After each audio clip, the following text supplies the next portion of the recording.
7 malas yang baik dilakukan. Malas iri hati.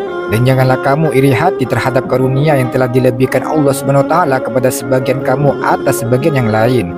Karena bagi laki-laki ada bagian dari apa yang mereka usahakan, dan bagi perempuan pun ada bagian dari apa yang mereka usahakan.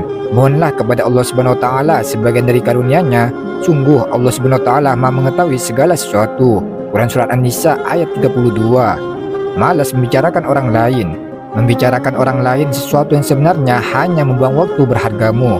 Nabi Shallallahu Alaihi Wasallam melewati 2 kuburan, lalu beliau bersabda, keduanya sedang disiksa dan mereka disiksa bukan karena dosa besar. Yang satu disiksa karena tidak menjaga kebersihan ketika kencing, dan yang lain disiksa karena berbuat ghibah. Malas untuk mendramatisir kehidupan. Permasalahan terjadi di dalam hidup karena hasil dari dramatis yang kita lakukan. Kita lebih merasakan penderitaan sebagai akibat dari perbuatan, kekhawatiran dan kepanikan kita sendiri. Allah Subhanahu wa taala tidak membebani seseorang melainkan sesuai dan kadar kesanggupannya. Quran surat Al-Baqarah ayat 286. Malas berkata buruk.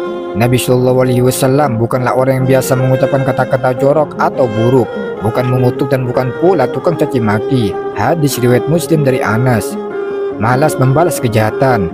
Allah Subhanahu wa taala berfirman, dan tidaklah sama kebaikan dan kejahatan. Tolaklah kejahatan itu dan cara yang lebih baik, sehingga orang yang ada rasa permusuhan antara kamu dan dia akan seperti teman yang setia. Quran surat Al-Fussilat ayat 34. Malas dalam hal maksiat. Maksiat merupakan perbuatan melawan perintah Allah Subhanahu wa taala. Sebagai umat Islam, penting bagi kita untuk menghindari segala sesuatu yang berhubungan dengan maksiat. Perbuatan maksiat membahayakan kehidupan seseorang, baik di dunia maupun di akhirat.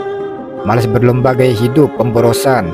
Berikanlah kepada kerabat dekat haknya, juga kepada orang miskin dan orang yang dalam perjalanan. Janganlah kamu menghambur-hamburkan hartamu secara boros. Quran surat Al-Isra ayat 26.